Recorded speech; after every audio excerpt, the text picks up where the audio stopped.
kadib markii saaka ay shaqo joojin sameeyeen qaar ka mid ah bajaajleyda u kala gooshta xaafadaha galbeedka iyo koonfurta magaalada Boorama shaqo joojintan ay sameeyeen maanta ayaa waxa keentay kadib markii ay isku dhac ku yimid qaar ka mid ah bajaajleyda iyo sidoo kale basaska u baxa xaafada Sheekh Cali Jawhar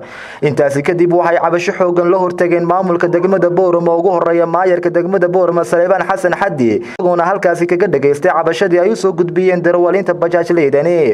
intaasi kadib ururkan ay ku bahoobeen bajaajleydani ee horseed ayaa waxay halkaas ku doorteen gudoomiye cusub halka ay kii horena xilkii ay ka qaadeen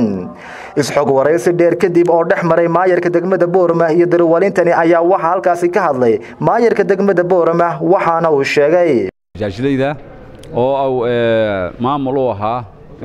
gudoomiyaha bajaajleyda u ahaa Sadaam in maanta oo ay taariikhdu tahay 6 bishii 10 2018 ay awreejiyay kadib markii ay muddo dheer u soo hayay iskuna dubariday wax badan oo ka qabiya ahaana aw dhameystiray maamulka cusub ay maanta doorteena waxa ka rajeynaya halkii Sadaam soo gaarsiiyay inay ka sii wadaan iyaguna nidaamkooda ilaaliyaan nidaam cusubna waan u sameyn doonaa bajaajleyda iyo basasleyda waxa weeyaan magaalada meelo badan baa cireeriya in iyo out baan u kala sameyn doonaa meel ay ka soo galaan iyo wada ay ka baxaan oo nidaamkii iyo cireerigii inaga wax badan ka taraysa aad iyo aadna waa umaasantiin sida wanaagsan ay isku doorateen maamulkii hore waxa uga mahadnaqaya sida sharafta leh uga warbixiyay wixii uu soo qabtay iyo wax maanta ka qabyada ee laga doonayo maamulka cusub aduulayna insha Allah geesta kale waxa halkaas ka hadlay gudoomiyihii hore iskaashatada horseed waxaana uu yiri xilka oo intii aan soo hayay aan qabtay hawlo badan anagoo kaashanayna maamulkii hore waxa kamid ahaa shaqooyinka aan qabanay wadada hormarta Muuse Camir oo ka dhinay 700 mitir oo anagu ku darnay waxa kale oo kamid ah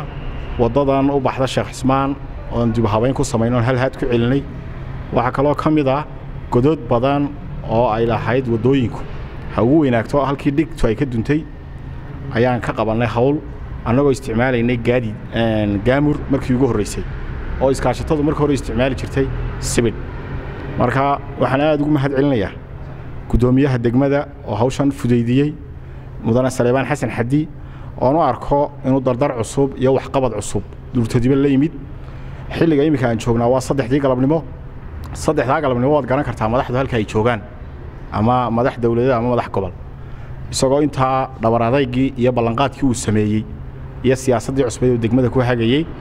gabagabadii waxa halkaas ka hadlay gudoomiyaha cusub ee maanta loo doortay inuu hogaamiyo ka darawaliinta ee horseed Cabdicasiis Cabdilaahi Aadan waxaana uu yiri waxaan mar labaad aan baliyanayaa maayarka cusub Saleebaan Xasan Xaddi